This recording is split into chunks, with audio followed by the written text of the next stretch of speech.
Nous sommes entrés dans la dernière demi-heure d'Historiquement Vôtre, dans cette phase de l'émission où l'histoire éclaire notre quotidien, avec notamment la chronique de David Castello-Lopez, l'origine d'un objet ou aujourd'hui d'un élément de décor que connaît peu Stéphane, puisque vous avez des moulures, vous avez des moulures chez vous. Non, pas partout, c'est utile d'avoir des faux plafonds. Oui, mais les gens qui n'ont pas de moulures mettent des faux plafonds. Et d'où vient le faux plafond? Alors là, vous le saurez dans un petit quart d'heure parce que je vais faire toute ma grande introduction. Vous savez. c'est parti pour l'introduction de David Castello-Lopez. Je ne sais pas s'il y a des instituteurs qui vous ont beaucoup marqué. Oh, moi, oui. il y en a quand même quelques-uns. Il y en a un en particulier qui m'a marqué plus que les autres, qui s'appelait Monsieur Martin. C'était mon instituteur en CE1.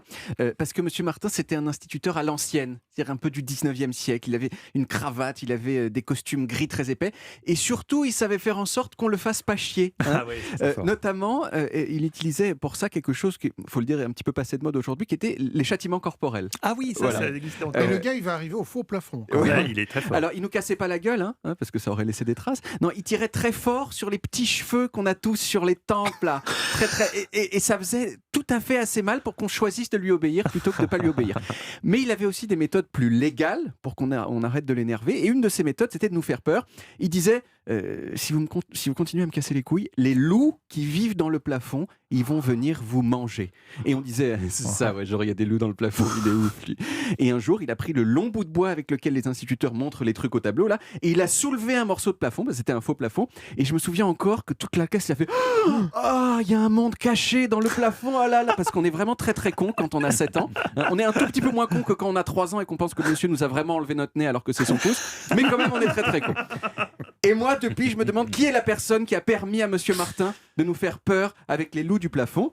Bon, alors le truc, c'est que pendant très longtemps, et quand je dis longtemps, je veux dire toute l'histoire de l'humanité à part les 100 dernières années, pendant tout ce temps, un plafond, c'était juste un plafond. C'était un truc qui fermait une pièce en haut et qui permettait éventuellement de mettre une autre pièce au-dessus. Et c'est tout. Mais il y a un peu plus de 100 ans, il a commencé à y avoir plein de trucs très très bien dans nos intérieurs, comme par exemple de la plomberie qui a permis à commencer à se laver ailleurs que dans les rivières, ça c'était bien. L'électricité qui permet de regarder des chiffres et des lettres.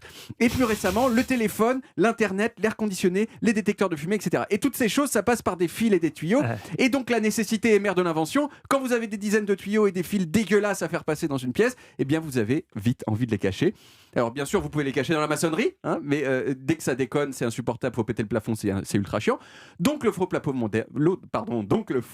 moderne, il a été inventé logiquement dans les années 10, exactement pour ça, pour cacher les fils et les tuyaux dégueux. Les années 1910? Ouais, les années 1910. Oui, pas les années 2010. Oui, mais je ne sais pas.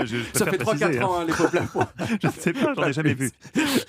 Mais il y a un homme qui a vraiment donné ses lettres de noblesse au faux plafond. Ah oui. Monsieur Faux Plafond. C'est peut-être un tout petit peu exagéré de parler de lettres de noblesse sur un faux plafond, mais après, non, finalement, chacun sa noblesse. Ce monsieur, il s'appelle Don Brown, et Don, selon toute vraisemblance, il a inventé le faux plafond qu'on connaît aujourd'hui, avec les carrés blancs, avec des petits trous là dégueulasses soutenus par une grille en aluminium, celui dans lequel monsieur Martin cachait ses loups, mais aussi celui de tous les open space du monde, à commencer par celui d'Europe 1. Il y en a un dans ce studio, je ne sais pas si vous avez vu. Il y a des loups au-dessus de nous. Sauf qu'il est noir. Faites attention, Stéphane. Il est noir parce que c'est un petit peu chic, quoi. Oui. Alors Don Brown, pour une fois, il a bien géré son business. Il est devenu milliardaire grâce à son invention. Ça change du docteur Maboul.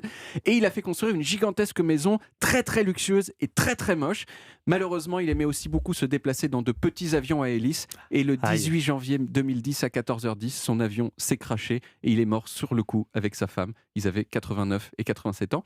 Mais les faux plafonds, eux, ils continuent de vivre, même si depuis une petite vingtaine d'années, dans les startups branchées, les restos urbains, il y a des architectes d'intérieur qui disent non, mais le faux plafond, c'est le mensonge, tu vois. Nous, on veut un geste architectural transparent, tu vois. Et du coup, plus de faux plafond. À la place, on voit les fils et les tuyaux et on trouve ça cool. C'est vrai, et c'est fini. C'est vrai, c'est passionnant.